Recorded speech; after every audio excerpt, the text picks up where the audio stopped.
अस्सलाम वालेकुम स्टूडेंट्स। आज का जो हमारा टॉपिक है वो है human urinary system. Human urinary system.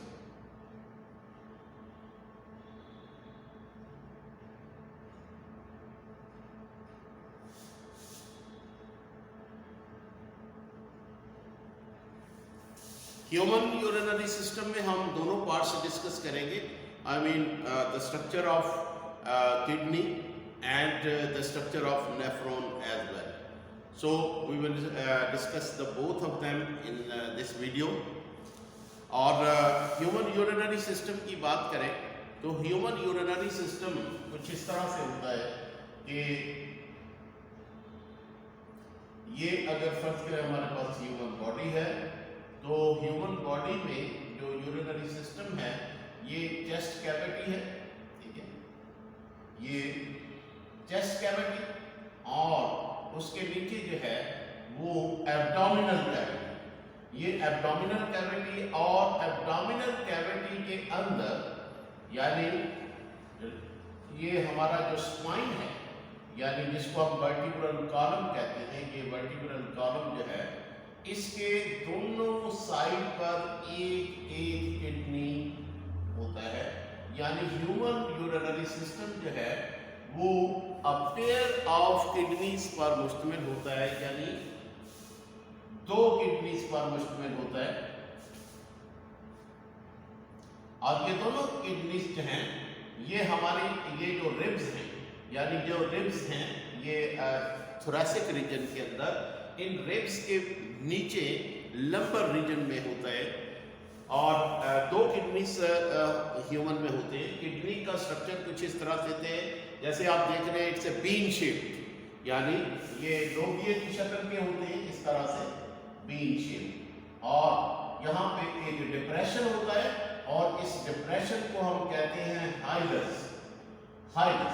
और ये जो डिप्रेशन होता है इस डिप्रेशन में से जो ब्लड वेसल्स हैं इस गुर्दे को ब्लड सप्लाई करती हैं, यानी renal artery and renal vein वो यहाँ से पास होती हैं। यानी जैसे ये रीनल आर्टरी है तो रीनल आर्टरी ऑक्सीजनेटेड ब्लड लेके इसमें एंटर होती है, ये रीनल आर्टरी यहाँ पे जो हाइलस है यहाँ पे एंटर होती है इस डिप्रेशन में, और इसी डिप्रेशन से ही जो रीनल वेन है वो गुर्दे से बाहर आती है। और ये डीऑक्सीजनेटेड ब्लड यानी जो किडनी से बाहर लेके आती है। तो किडनी जो है ये एक्सक्रीटरी जो हमारा सिस्टम है या यूरिनरी सिस्टम है इसका मेन ऑर्गन है, और इसका फंक्शन ये है कि जो हमारे ब्लड के अंदर जो वेस्ट प्रोडक्ट्स होती हैं उनको फिल्टर करके एलिमिनेट करना, एक्सक्रीट आउट करना।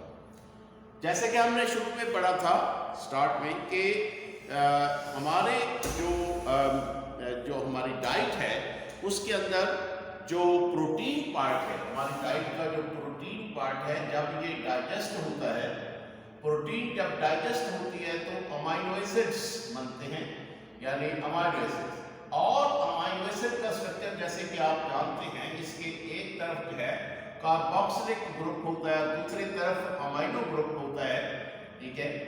तो ये जो अमाइनो ग्रुप होता है ये लिवर के अंदर रिमूव होता है, और लिवर के अंदर रिमूव करने के बाद यानी ये ऑलमोस्ट यानी ये रिसाइकलिंग में भी नहीं आता अमाइनो ग्रुप जो है, और इसको रिमूव किया जाता है इस अमाइनो एसिड से, और इस प्रोसेस को हम डी अमाइनेशन कहते हैं।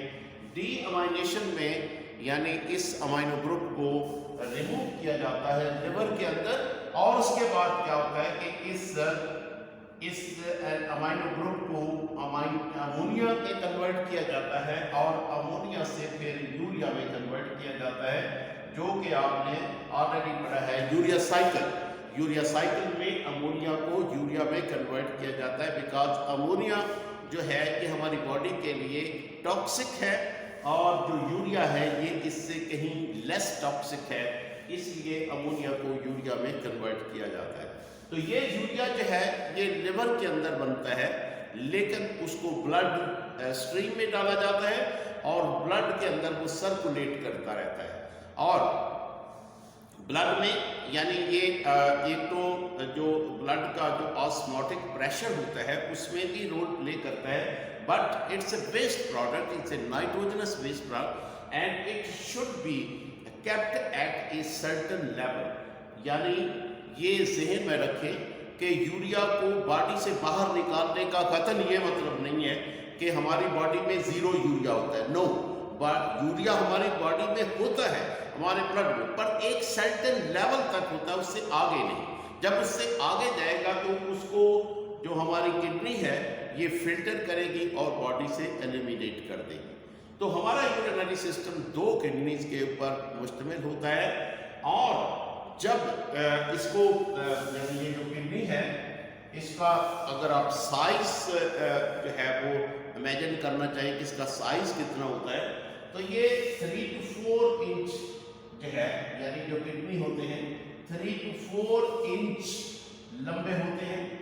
और इसके अलावा इनका जो वजन होता है वो अमूमन 1% यानी less than 1% of body weight होता है, less than 1% of body weight. यानी इसका मतलब ये है कि फर्ज करें एक पर्सन जो है वो 50 kg का है, तो उसमें यानी उसके जो गुर्दे हैं वो 500 ग्राम से लेस होंगे। ठीक है, 500 ग्राम से लेस होंगे, 300 ग्राम्स हो सकते हैं, 400, यानी less than 1% of body weight. इसके बाद यानी ये जो हमारा हार्ट है ये जब ब्लड को एक दफा पंप करता है, एक दफा जब ये पंप करता है तो उस ब्लड का 20% हर दफा किडनीज में जाता है और किडनीज उसको जो है वो फिल्टर करते हैं। तो इस तरह से यानी आप कह सकते हैं कि जब 5 टाइम्स हमारा ब्लड हमारा हार्ट जो है वो पंप करेगा तो हमारा सारे का सारा ब्लड जो है वो फिल्टर हो जाता है, हमारा सारे का सारा। और किडनी की फंक्शनिंग का आप अंदाज़ा लगा लें कि ये एक दिन में 150 से लेकर 180 लीटर ब्लड जो है वो फिल्टर करता है। 180 लीटर, यानी आप अंदाज़ा कर लें कि इनकी फंक्शनिंग एक दिन में 150 से लेकर 180 लीटर ब्लड जो है वो फिल्टर करते हैं, बार बार उसको फिल्टर। तो फिल्ट्रेशन यानी के बाद यानी यूरिन बनता है जिसका हम अभी डिस्कस करेंगे। तो किडनी जो है ये तो हो गया यानी बाहर का उसकी ग्रॉस अनाटमी। अब थोड़ा सा इसको अंदर की तरफ हम देखते हैं कि इसकी जो इंटरनल यानी इसकी एनाटमी, जिसको हम इंटरनल मॉर्फोलॉजी कहते हैं या एनाटमी इंटरनल जो है वो हम देखते हैं कि जो किडनी है अंदर से किस तरह से आपको नजर आते हैं। किडनी जो है वो आपको अंदर से किस तरह से नजर आते हैं। देखिए किडनी की जैसे मैंने बात की कि it's a bean shape structure, ये बीन शेप स्ट्रक्चर है इस तरह से, ये हाइनस है। और इसके अलावा ये जो किडनी का बाहर वाला स्ट्रक्चर होता है इसके 2 पार्ट होते हैं। एक बाहर वाला स्ट्रक्चर होता है जिसको हम कॉर्टेक्स कहते हैं, इसको हम कॉर्टेक्स कहते हैं। ये अमूमन येलोइश होता है इन अपीयरेंस, येलोइश इन अपीयरेंस। और ये जो अंदर वाला हिस्सा होता है जिसको इसको हम कहते हैं मेडल्ला जो है ये इसका इंटरनल पार्ट है, जबकि कॉर्टेक्स जो है इसका एक्सटर्नल पार्ट है। यानी ये जो काम किडनी का है, जैसे हमने कहा कि ये फिल्ट्रेशन करता है, यानी जो वेस्ट प्रोडक्ट हमारे ब्लड के अंदर होती हैं उनको ये फिल्टर करके एक्सक्रीट आउट करता है। तो सवाल ये पैदा होता है कि आखिर ये काम करता कैसे। तो इस का आंसर ये है कि जो किडनी के अंदर there are many structural and functional unit, यानी किडनी का जो स्ट्रक्चरल और फंक्शनल यूनिट होता है वो नेफ्रॉन कहलाता है। Structural and functional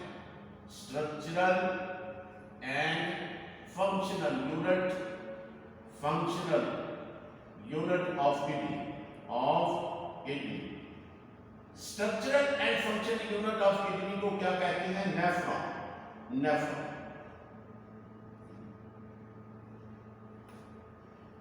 nephron. तो स्ट्रक्चर एंड फंक्शनल जो यूनिट होता है किडनी का उसको हम नेफ्रॉन कहते हैं। और नेफ्रॉन जो है दे आर इन द, यानी ये जो किडनी है इसके अंदर यानी भरे हुए, यानी ये किडनी जो है ये भरा हुआ होता है इन नेफ्रॉन से। और एक यानी ह्यूमन में तकरीबन 100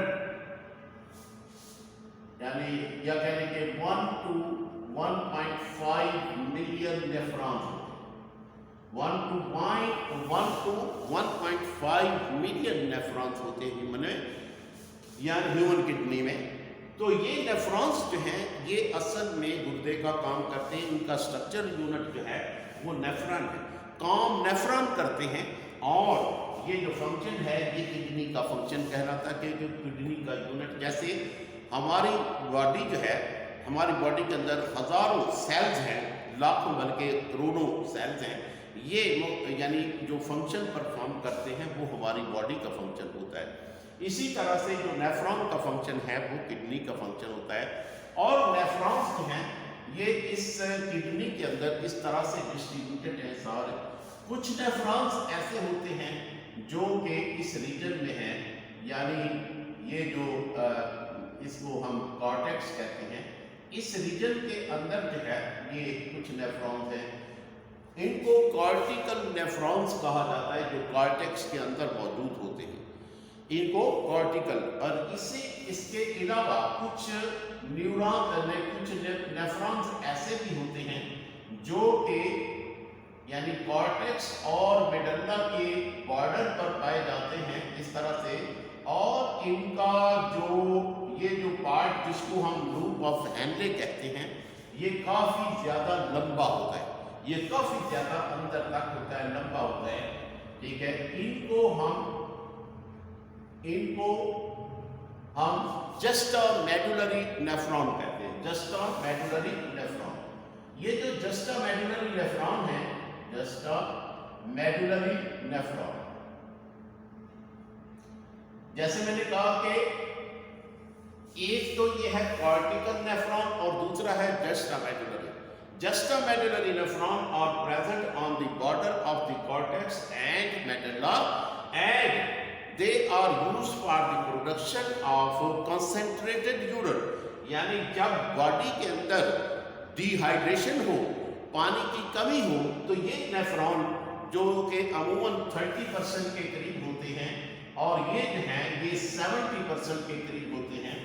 तो ये नेफ्रॉन्स जो हैं जिनको जस्टा मेडुलरी नेफ्रॉन कहते हैं, जो कि बॉर्डर पर होते हैं मेडुल्ला और कॉर्टेक्स में, ये कंसंट्रेटेड यूरिन पैदा करने के लिए मखसूस होते हैं। यानी कि कंसंट्रेटेड यूरिन कब पैदा किया जाता है? जब हमारी बॉडी में वाटर की कमी हो, जब हमारी बॉडी में डिहाइड्रेशन हो, उस वक्त ये नेफ्रॉन यानी अपना रोल प्ले करते हैं।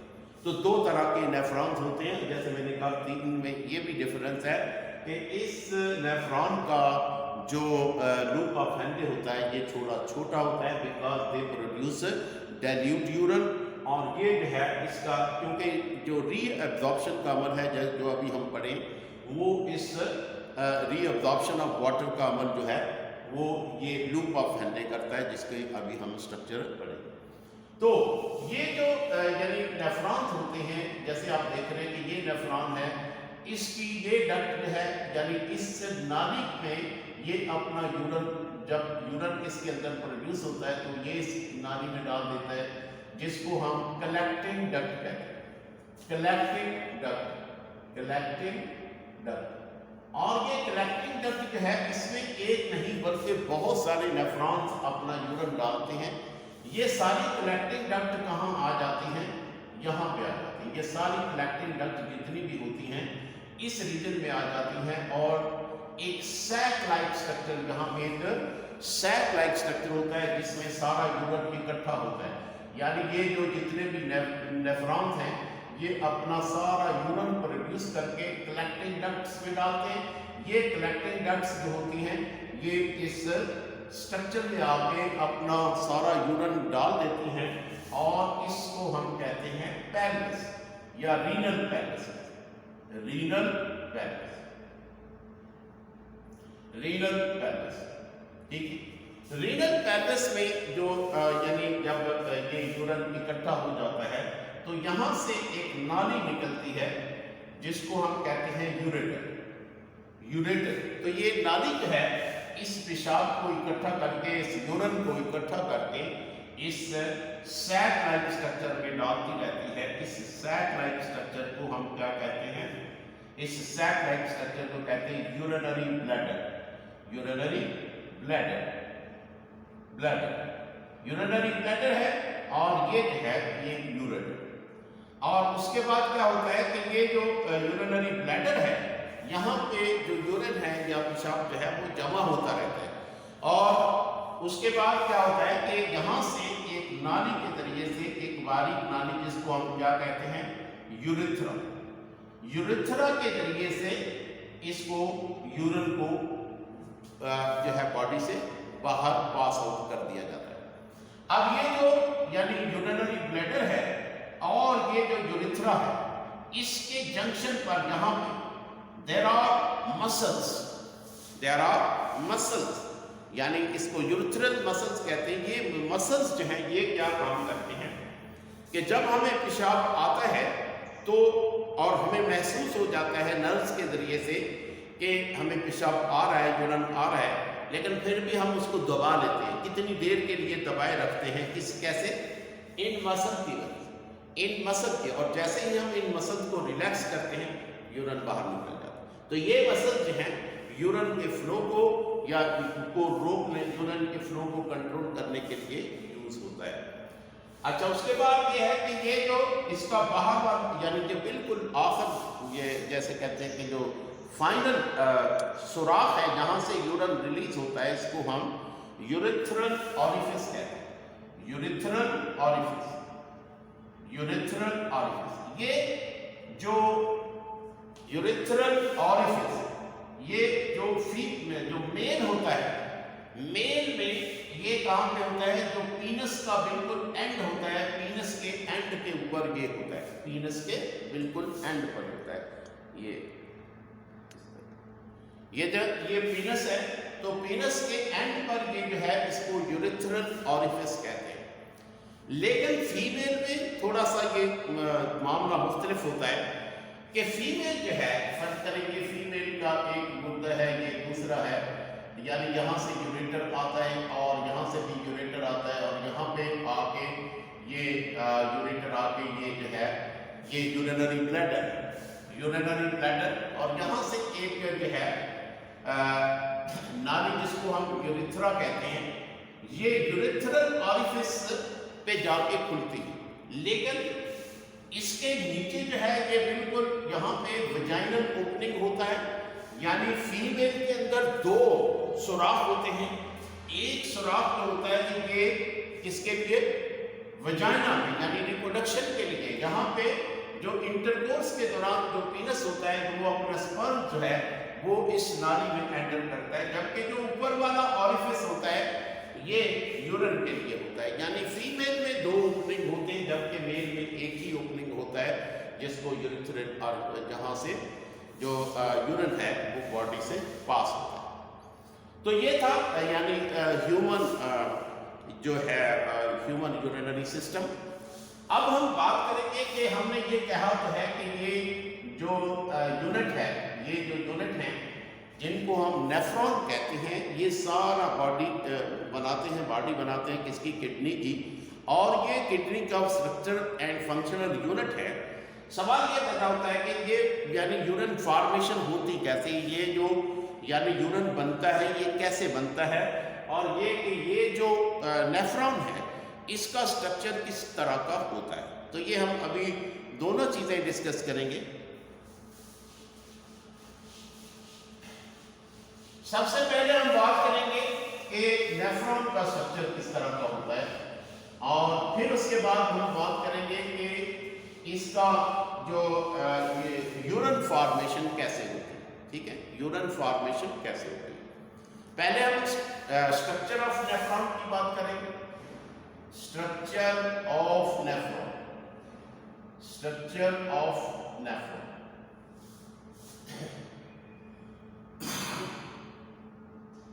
देखिए, जो स्ट्रक्चर ऑफ नेफ्रॉन का जो स्ट्रक्चर होता है वो ट्यूबुलर होता है, यानी ये एक ट्यूबुलर स्ट्रक्चर।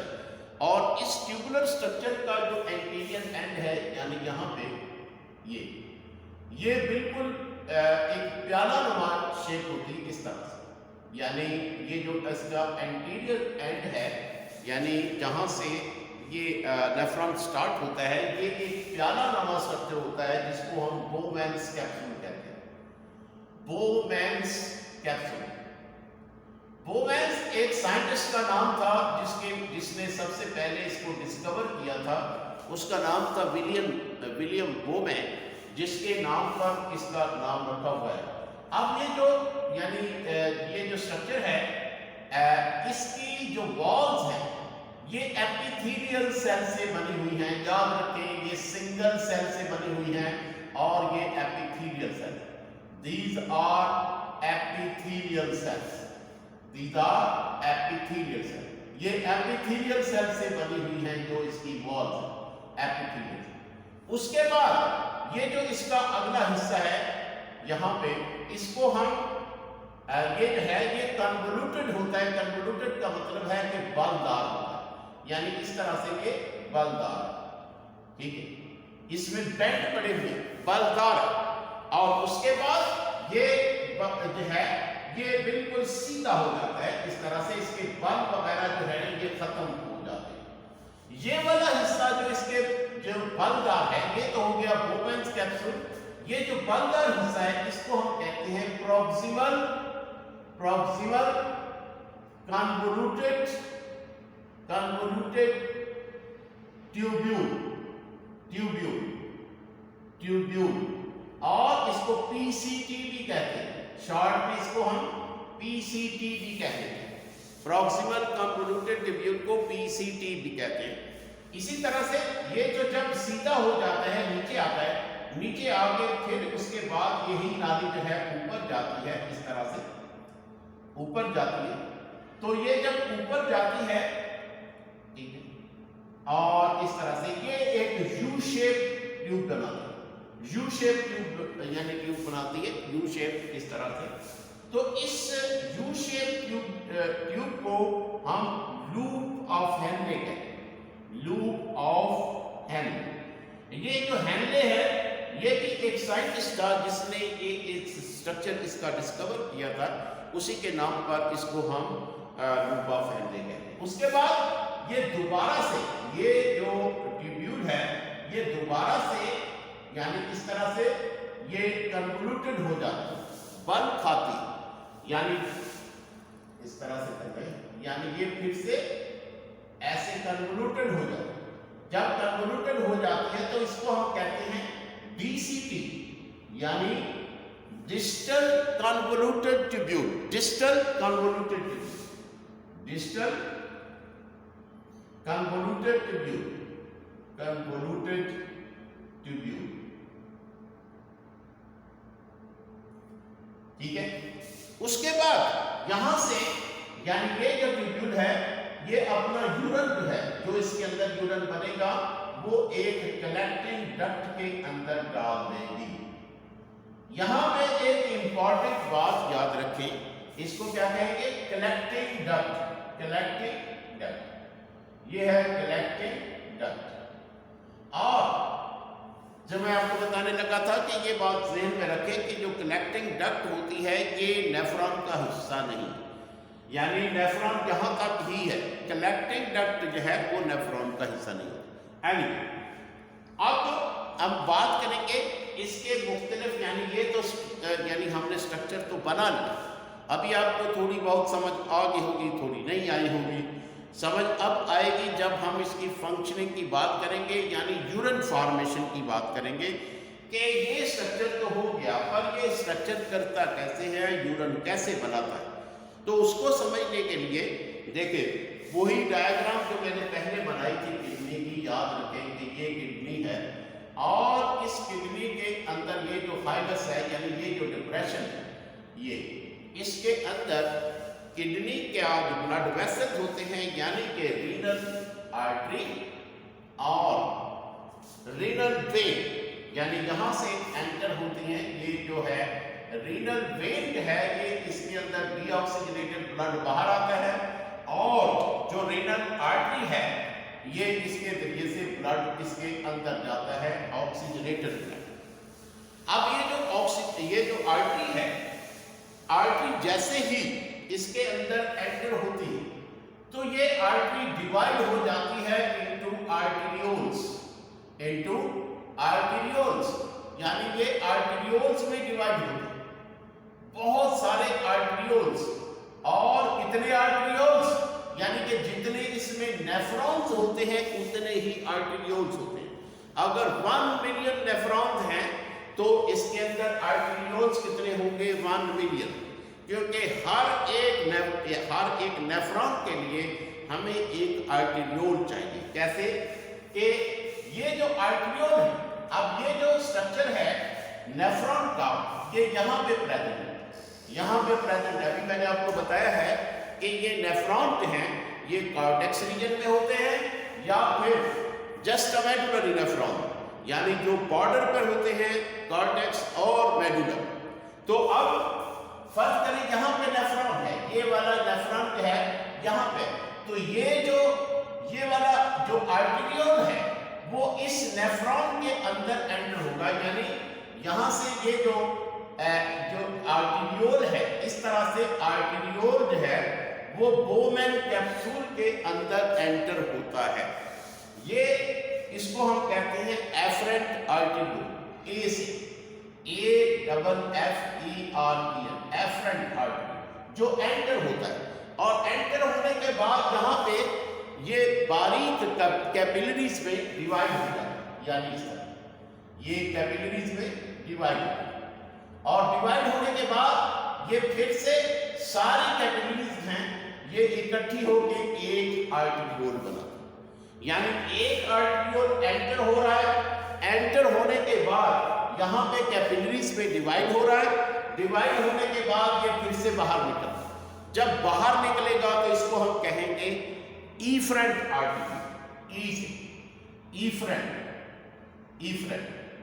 तो जब ये बाहर निकलेगा तो इफरेंट बन जाएगा और इसके बाद क्या है, बाहर निकलने के बाद ये फिर से कैपिलरीज में डिवाइड होगा और ये कैपिलरीज इस ट्यूब्यूल के इर्द गिर्द इस तरह से नेटवर्क, ना सिर्फ इस तरफ बल्कि इस तरफ इसके इर्द गिर्द नेटवर्क बनाएंगे और यहां से ये नीचे आएंगे और यहां पे एक नेटवर्क इस तरह से बनेगा। तो यानी जब ये बाहर निकलेंगी तो इनके अंदर डीऑक्सीजनेटेड ब्लड होगा और ये मिलके वेन्यूल बनाएगी और वेन्यूल से जो है वो वेन, और वेन कौन सी? रीनल वेन, और इसके अंदर डीऑक्सीजनेटेड ब्लड चला।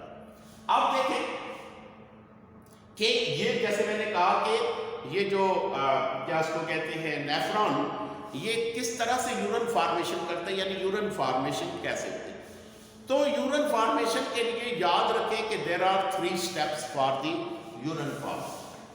यूरिन फॉर्मेशन के 3 स्टेप कौन से होते हैं? नंबर 1 प्रेशर फिल्ट्रेशन, ये पहला स्टेप होता है। प्रेशर फिल्ट्रेशन ये पहला स्टेप है यूरिन फॉर्मेशन।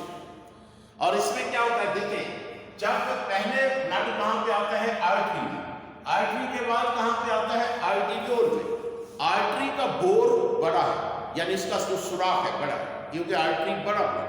उसके बाद ये ब्लड जब आर्टेरियोल में आता है तो उसका सुराख और छोटा होता है, और जब ये इन कैपिलरीज में आता है तो इसमें ब्लड का प्रेशर बहुत ही ज्यादा है, और इतना प्रेशर होता है कि यहाँ से ब्लड जो है, आपको पता है जो कैपिलरीज हैं दे आर 1 सेल थिक, इनकी दीवार सिर्फ एक सेल पर मुश्तमिल होती है और उनके अंदर इंटरसेलुलर स्पेसेस भी होती है, जिसकी वजह से जैसे ही ब्लड प्रेशर से यहाँ से आता है तो वो फिल्टर होता है।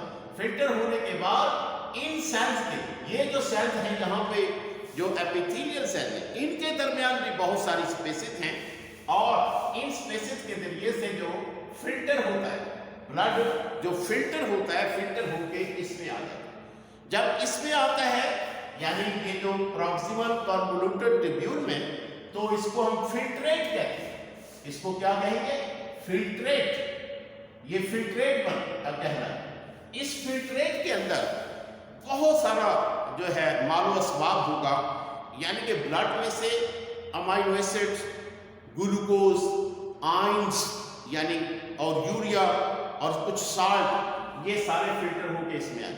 लेकिन जो बड़े बड़े मॉलिक्यूल्स हैं जैसे प्रोटीन्स हैं या मतलब ब्लड के अपने सेल्स हैं, red blood cells, white blood cells, वो बाहर नहीं आएंगे क्योंकि उनका साइज बड़ा होता है। जो छोटे साइज के मॉलिक्यूल हैं जैसे कि अमाइनो एसिड है, ग्लूकोज है, सोडियम आयन है, कैल्शियम आयन है, पोटाशियम आयन है, ये सारे के सारे इसके अंदर आ जाए।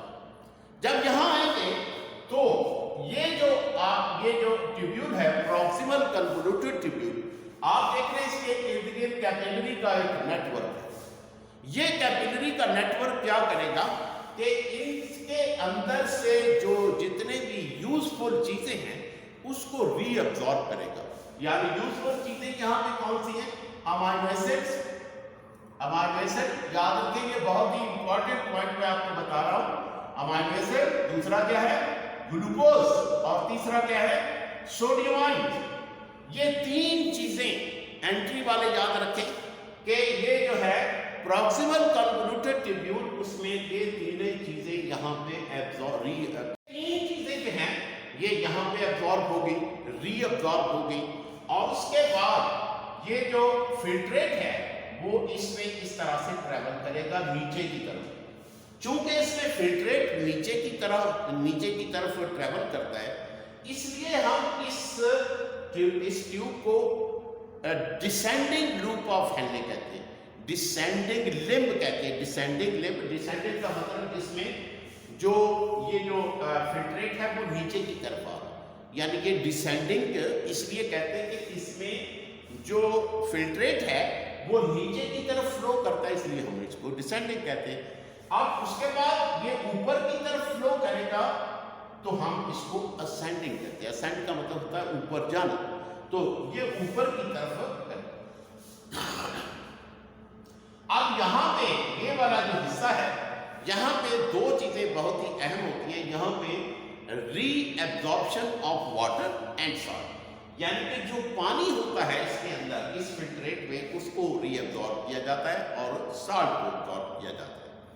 और उसके बाद यहाँ से यानी जब ये डिस्टल कन्वोल्यूटेड ट्यूब्यूल में जाता है तो वहाँ पे यानी ये जो एक जैसे कहते हैं कि एक तीसरा होता है, ये तो हो गया। दूसरा क्या था? Reabsorption.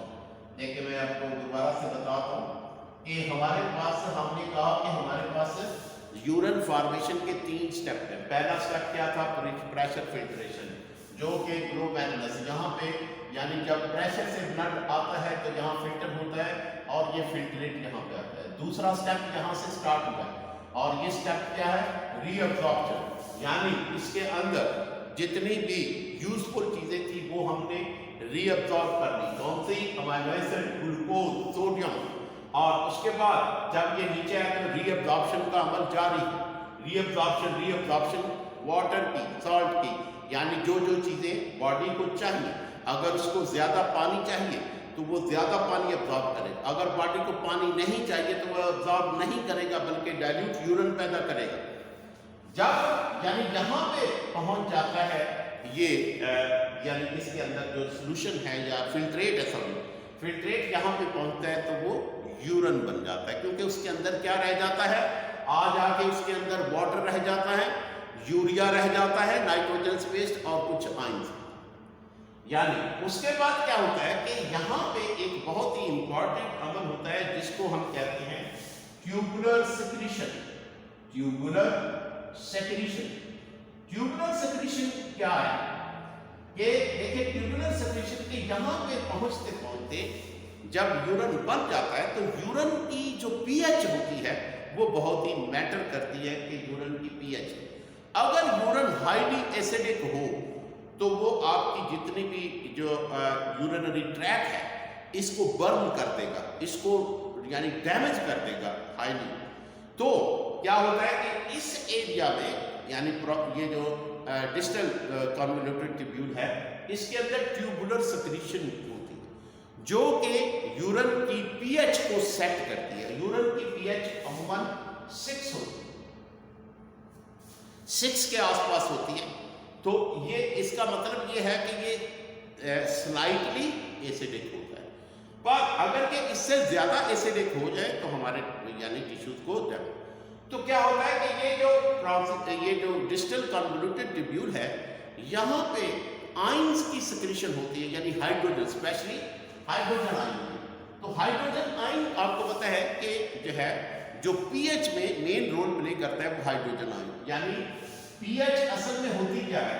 PH is the negative log of hydrogen ion concentration, negative log of hydrogen ion. तो अगर यहाँ पे पीएच यानी बढ़ाना मकसूद हो, यानी उसकी जो यहाँ पे यूरिन जब पहुंचा है अगर उसकी पीएच 6 से कम है, इट मीन इट्स एसिडिक, तो उसको बढ़ाया जाएगा, उसको बढ़ाया जाएगा यानी कि उसमें हाइड्रोजन आयन की कंसंट्रेशन कम की जाएगी। यानी और उसके बाद अगर पीएच एसिडिक है तो उसको बेसिक बनाया जाएगा, अगर बेसिक है तो थोड़ा सा एसिड। तो ये काम जो है पीएच को एडजस्ट करने का कैसे? Through the ions, through the secretion of ions. यहाँ पे ना सिर्फ हाइड्रोजन आयन बल्कि बाइकार्बोनेट आयंस H का CO3, ये जो है ये दोनों आयंस जो हैं वो बड़ा अहम रोल प्ले करते हैं। इनकी सेक्रीशन भी होती है और अब्जॉर्प्शन भी होती है। यानी अगर बढ़ाना मकसूद हो या कम करना मकसूद हो तो ये दोनों आयंस जो हैं कार्बोनेट आयन, बाइकार्बोनेट आयंस और हाइड्रोजन आयंस जो हैं इनकी सिक्रीशन भी की जाती है और एब्जॉर्प्शन भी की जाती है, जैसे भी यानी उसकी जितनी भी पीएच को सेट करना हो। तो ये 3 इसके स्टेप्स हैं यूरिन फॉर्मेशन के। तो आज हमने यानी यूरिन का ये जो ह्यूमन यूरिनरी सिस्टम है इसके बारे में पढ़ा। पहले हमने किडनी के स्ट्रक्चर एंड फंक्शन, उसके बाद हमने नेफ्रॉन के स्ट्रक्चर एंड फंक्शन को पढ़ा। तो होपफुली गाइस आपको अच्छे से समझ आ गई होगी। जैसे मैं हमेशा कहता हूँ कि प्लीज़ चैनल को सब्सक्राइब करें और स्पेशली जो आपसे मैं कहना चाहूँ कि ये कि अपने फ्रेंड से इन वीडियोस को ज़रूर शेयर किया करें ताकि उनको भी कोई फ़ायदा पहुँचे इससे। तो थैंक यू वेरी मच।